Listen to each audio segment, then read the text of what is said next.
Hey guys, this is Rick. I've been promising a market update for quite some time in terms of how I assess the Bitcoin opportunity. And I did this in 2011, looking at Bitcoins for opportunities and obstacles. And I'd like to go back to this and see what has changed in the time since, because it's not the same world anymore. And the old world is catching up.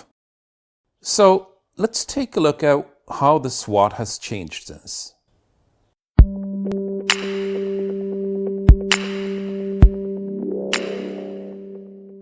So let's brainstorm a little update on where Bitcoin is in 2018 as opposed to where it was in 2011 when on my blog I outlined 4 key drivers and 4 key obstacles for the success of Bitcoin. 7 years ago, I outlined these key drivers: unlawful trade, as in contraband; international trade, because escrow is horrible if you're trying to trade with, say, China; merchants who have the opportunity to circumvent credit card fees and therefore increase 5% to their profit margin, 2 to 4%, sometimes more, in credit card fees; and investment, just the Lambo story. As for the obstacles I outlined in 2011, there's the usability, which really hasn't improved to where it needs to be. In particularly not with the so-called Lightning network, which is going backwards in this aspect. The exchanges are somewhat better in terms of usability once you have money on the exchange, but getting money there in the first place is still as dependent on the legacy system as it was in 2011 with either SEPA transfers or wire transfers, and KYC AML is even worse now than it was then. Some exchanges have implemented credit cards, but they're limited in amounts and not where you want it to be. And escrow, as in there was no trust in the system, so you needed an external party for the few times when you actually needed to trust a third party, since there's no dispute resolution built in. Which is a feature, I want to emphasize that, but that also means you need to externalize dispute resolution.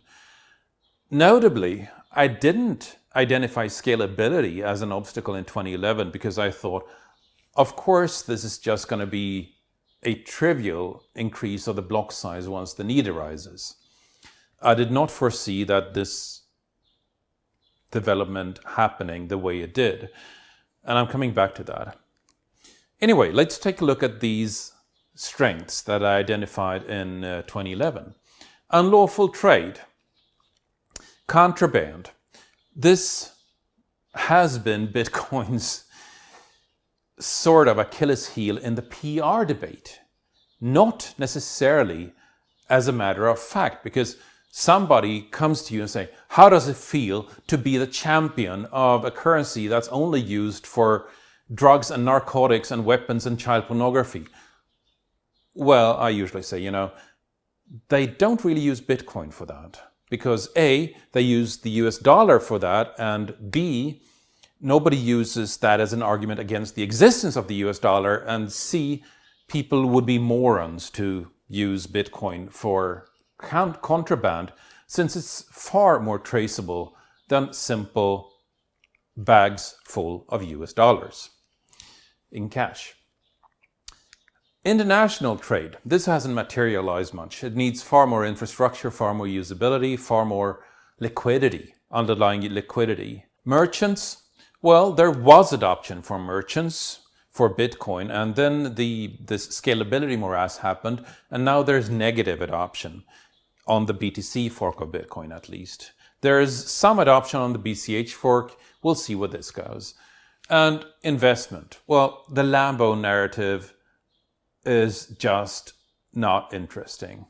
It was interesting in 2011. Now it's not interesting anymore. And the bad thing here is that banks are closing in, and they're closing in really fast. These are enormously resourceful institutions that are not going to have anybody else eat their lunch if they can help it. And what was impressive in 2011, peer-to-peer cash transfers, that simply is no longer impressive. In a number of markets across the world, the legacy institutions are rolling out instant, free, phone-to-phone cash transfers. In the US, you have PayPal rolling out Venmo. In the Nordics, in Sweden, you have Swish service. In Norway, you have Vipps. In Denmark, you have something called Mobile Pay that's just starting. And in Finland, you have something called Siirto, I think it was, also just starting. China, of course, has Alipay. Kenya and Tanzania have M-Pesa, which are also now spreading to Afghanistan. India even making some inroads into Southeast Europe here, Romania, Albania. What's interesting here is that just because you're not seeing this happen doesn't mean it isn't happening.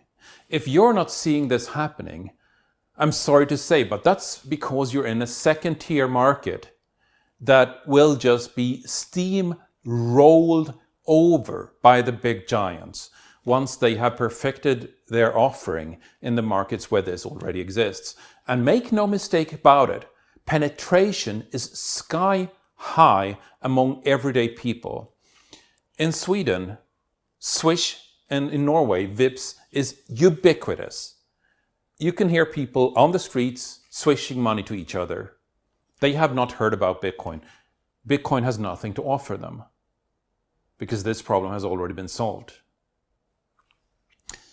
And just to give you an idea, something to compare to in terms of where Sweden is for technological savviness, countryside cottages are now getting fibered and have 1 gigabyte per second bandwidth. And in Sweden, this isn't articulated, but I feel it bears mentioning. Of course, that's 1 gigabyte in both directions. This isn't even talked about because it's so taken for granted. City houses in Sweden, meanwhile, are now getting fiber to 10 gigabytes per second. Meanwhile, here in Berlin, here in the middle of Berlin even, I can't even get fiber to this location, and I need triple uplinks over different legacy technologies just to secure connectivity. It is bloody ridiculous, and it shows you just how behind most countries are, and they will get steamrolled by the giants. Once Google rolls out default payment to Android, once Visa rolls out something on their system, they're not going to be interested in something that comes from technology enthusiasts. It's going to be as obsoleted as ham radio was by the internet. So, the problem now is that this bank peer-to-peer system, and I'm having peer-to-peer in quotes here because obviously it's not peer-to-peer, it's via the bank, but it's still being perceived as peer-to-peer. This is really bloody important. In terms of user experience, this is peer-to-peer, and the technology backend is completely not interesting to the person using it. They only care about whether it solves a problem in their everyday life, not whether the backend is running Linux, Windows, Mac, or what have you.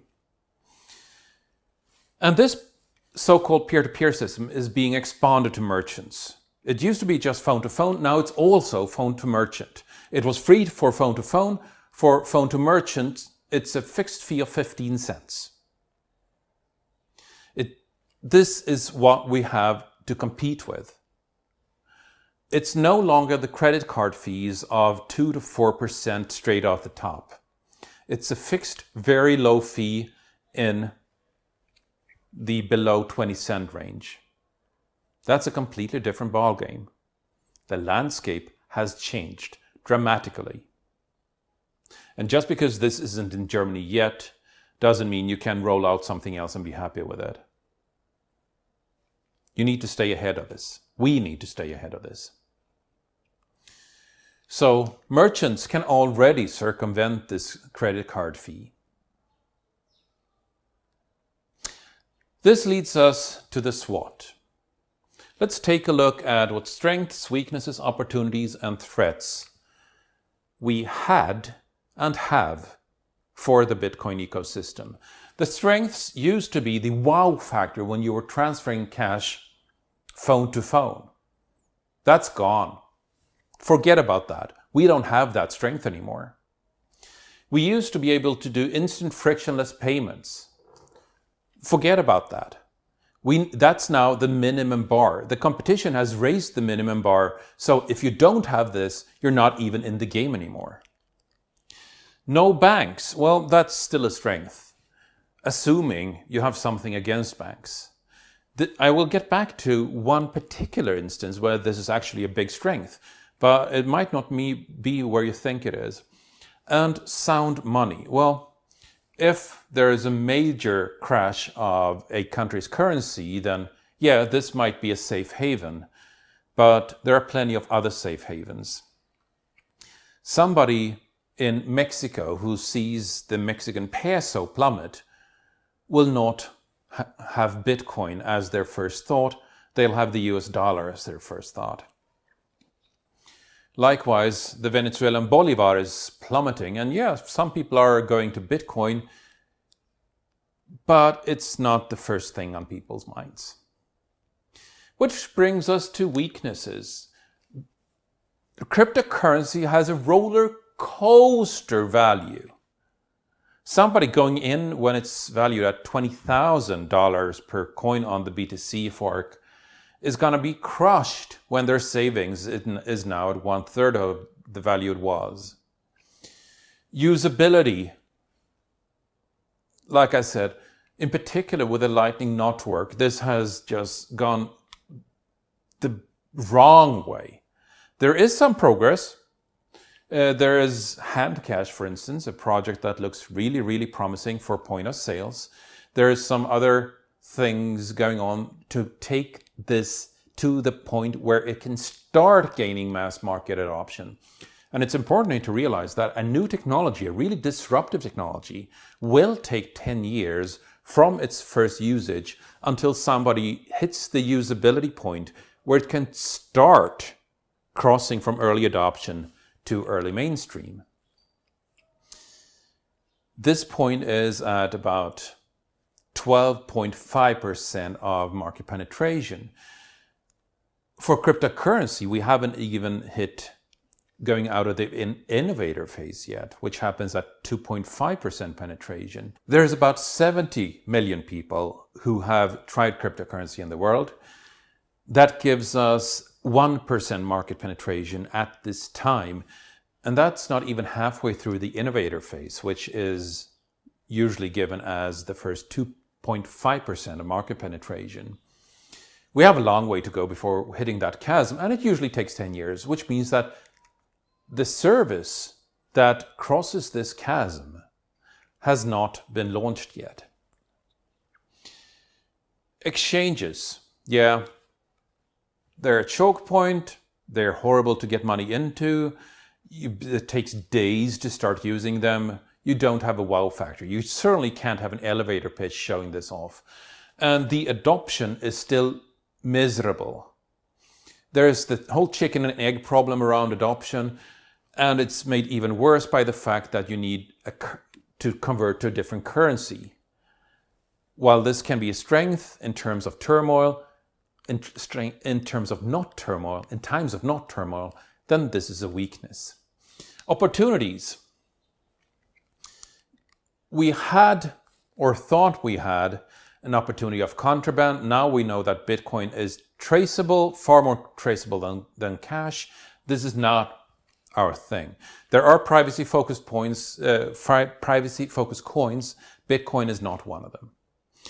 Dollar and euro crash. Yeah, that might happen. A dollar crash I see as inevitable. I don't know when it's going to happen. The situation is not stable, but like an oversaturated chemical solution, I don't know what's going to be the one particle that starts saturating and precipitating the entire solution. Euro crash, well, that might happen. There are rumors that Deutsche Bank is insolvent, which might have very interesting effects. If Italy goes bankrupt, Greece goes bankrupt, Spain goes bankrupt, who knows what will happen. This is still in the cards. Credit card fee circumvention, well, that's not a strength anymore. That's not an opportunity. That's now a minimum bar. And getting Bitcoin to be a default currency, well, that would be interesting, but then you need to win international trade and work from there, and we're not there yet. Threats, meanwhile, mostly remain the same. Regulation is still a threat. KYC, AML keeps making inroads into the ecosystem. Social morass, that's a threat that materialized. The ecosystem broke down, split, and can now sort of slowly heal and rebuild. And that's at best going so-so. Scalability failure, that materialized. That's at best going so-so as well. Quantum computing breaking crypto, well, there is some quantum computing resistance built into Bitcoin with a key not being exposed, but rather the hash of a key. So there is some fixes here, but you still need to start preventing key reuse to be really secure against this. In any way, it's a threat on the horizon. So this largely remains the same, and it has materialized in some cases. The interesting part here is the new opportunities that have arisen in the meantime. If we're looking at the black economy, this was mostly contraband before, but the black economy is so much larger than just contraband in the highly ordered world. There's something called System D, which is the system decentralized, or I don't know what D stands for even right now, but it is the underground economy in the world. People just minding their own business, not necessarily breaking the law, just minding their own business. Small entrepreneurs in, well, let's call them not very tightly regulated societies. This is about 10% of the world economy. And if you could make Bitcoin be a default currency there, then it could very, very easily spread to the rest of the economy. In which spirit I want to address SMEs. Small and medium enterprises have a lot of focus, time, and effort to spend just on the cost of running a business. There's accounting, there's tax advisory, there's banking, which brings me back to this no banks point I had before. Just outside my window here is the Deutsche Commerzbank, which is supposed to be a bank for enterprises, for small and medium-sized businesses. If you want to open an account with them, you have to schedule an appointment, which takes 6 bloody weeks before you can even see them with the intention of opening a bloody account. They deserve to be kicked out of business with that attitude to customer service. And here is a very real opportunity. If you can provide a package, if you can provide an ecosystem that makes it a turnkey solution to open a business, you're just running one command, you're just installing one server, and you have a running business, then you have a real potential for disruption. This is a new opportunity that has arisen. Microtransactions, like yours.org has shown, you can have microtransactions in a cost-effective way that's actually quite competitive with the old world. If you can tip somebody 5 cents, 10 cents, 25 cents, then you can be real competitive when the fee in the old system is 15 cents, which means that anything below that is just below the water. And last but not least, I want to address usability, because this is still a nut that needs to be cracked. Whomever cracks it is going to get rich. This is definitely what we would call a commercial opportunity. So let's come back to these two opportunities. What's missing from the ecosystem is a full accounting package for crypto. You have decent wallets, you have decent usability for the single end user. If you want to run something that's a little bit larger scale, if you want to run a business, if you want to run just a freelancer business with ingoing, outgoing invoices, accounting in the back end, and interfaces to the tax authorities, then you are sort of dependent on interfacing to the old bank system here. What we need is something that's just one single command to turn the key to have this available. Something as simple as an apt install command. And this particular command happens to install just that. And I'll come back to that, introducing the package SwarmOps in a later presentation. It's currently in beta. I'm using it for my freelancer business. It does all this accounting stuff that you don't want to touch in the background, does ingoing and outgoing money flow, and keeps your money on the server itself, all while interfacing bidirectionally with the old legacy system, which is where we need a bridge between these two worlds at this time. So I'll come back to that. In the next video, meanwhile, I'll instead look at the motivation and illusions of motivation that happen between these two interesting Bitcoin forks right now, BCH and BTC, and how frustrating it must be for BTC people to see suppression of the stories where value of Bitcoin Cash is dropping, because that's not entirely what's happening. And that's going to be interesting, but that's for the next video. Until then.